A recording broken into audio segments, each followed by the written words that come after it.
Hi friends, അപ്പോൾ പുതിയൊരു വീഡിയോയിലേക്ക് എല്ലാവർക്കും സ്വാഗതം. അപ്പോൾ ഇന്ന് നമ്മൾ ഒന്ന് മേപ്പാടി വരെ പോയതായിരുന്നു. അപ്പോൾ പോയിട്ട് തിരിച്ചു വരുമ്പോൾ ഫുഡ് കഴിക്കാൻ വേണ്ടി നമ്മളൊരു റെസ്റ്റോറൻറ്റിൽ നിർത്തി. വിൻബേ റെസ്റ്റോറൻറ്റ് കേട്ടോ. അടിപൊളി റെസ്റ്റോറൻറ്റാണ്. അത് നമ്മൾ ഫുഡ് കഴിക്കുക മാത്രമല്ല, നമുക്ക് അവിടുത്തെ കാഴ്ചകൾ അടിപൊളി വൈബാണ്. നമ്മളിപ്പം അത് കണ്ടോ, ഗ്ലാസ്സിനോട് ചേർന്നിട്ടുള്ള ടേബിളാണ് ഞങ്ങൾക്ക് കിട്ടിയേക്കുന്നത്. അടിപൊളി കാഴ്ചകളാണ്, പ്രകൃതിയോട് ചേർന്ന് നമുക്ക് ഫുഡ് കഴിക്കാൻ പറ്റും. അത്രയ്ക്ക് അടിപൊളിയാണ്. എനിക്ക് ഭയങ്കരമായിട്ട് ഇഷ്ടപ്പെട്ടു. അപ്പം ഞാൻ ഓർത്ത് വന്നാൽ പിന്നെ വീഡിയോ എടുക്കണം എന്നോർത്ത് വന്നതല്ല. പക്ഷേ ഈ ഒരു കാഴ്ച കണ്ടപ്പോൾ എനിക്ക് ഭയങ്കരമായിട്ട് എന്തോ മനസ്സിനൊക്കെ ഒരു കുളിർമയായിരുന്നു. അപ്പം ആ ക്ലൈമറ്റും ആ ഒരു ഇതും കാഴ്ചകളും ഒക്കെ കൂടെ ഭയങ്കരമായിട്ട് ഇഷ്ടപ്പെട്ടു എനിക്ക്. അപ്പം ഞാൻ ഓർത്തു വീഡിയോ എടുക്കാൻ ഓർത്തു.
നമ്മൾ ഫുഡ് ഓർഡർ ചെയ്തു കേട്ടോ.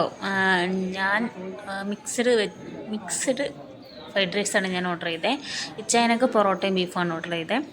അപ്പോൾ ഇതിനകത്ത് ബീഫുണ്ട്, ചിക്കനുണ്ട്, പിന്നെ മുട്ടയുണ്ട്, പിന്നെ പ്രോൺസ്, ചെമ്മീനുണ്ട് കേട്ടോ. അടിപൊളി ടേസ്റ്റായിരുന്നു, നല്ല ടേസ്റ്റ് ഉണ്ടായിരുന്നു.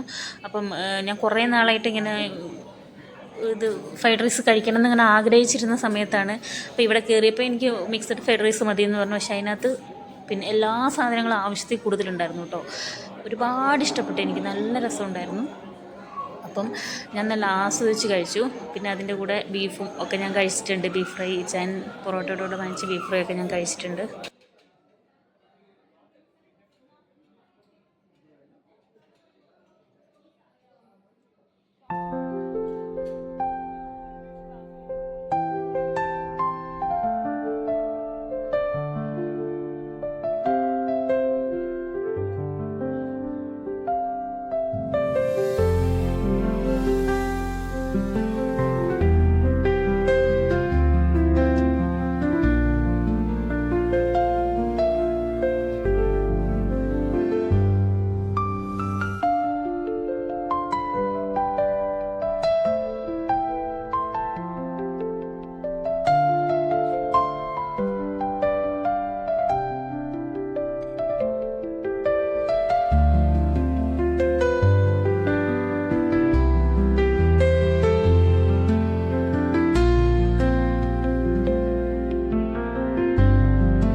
അപ്പോൾ ഞാൻ ഫുഡ് കഴിച്ചിട്ട് കൈ കഴുകാൻ വന്നതായിരുന്നു. അപ്പോൾ ഇവിടുത്തെ ഒരു ആംബിയറിൻ്റെ പൊന്നോ ഒരു രക്ഷയുമില്ല, അടിപൊളിയാണ്. ഈ ക്ലൈമറ്റും ഈ ഒരു ഭംഗിയൊക്കെ കൂടെ വരുമ്പോൾ നമുക്ക് ഭയങ്കരമായിട്ട് നമുക്ക് ഇഷ്ടപ്പെടും. അപ്പം ഞാൻ അത് മിറർ കണ്ണാടിയൊക്കെ കണ്ടപ്പോൾ എനിക്കൊന്ന് വെറുതെ വീഡിയോ ഒക്കെ എടുക്കണം തോന്നി. അടിപൊളി നല്ലതായിരുന്നു. അപ്പം ഞങ്ങൾ ഫുഡൊക്കെ കഴിച്ച് കഴിഞ്ഞ് ഞങ്ങൾ തിരിച്ചു പോവുകയാണ്. അപ്പോൾ ഇത്രയൊക്കെയുള്ള വീഡിയോ. അപ്പം അടുത്ത വീഡിയോ ആയിട്ട് വീണ്ടും വരാം. ടാറ്റാ.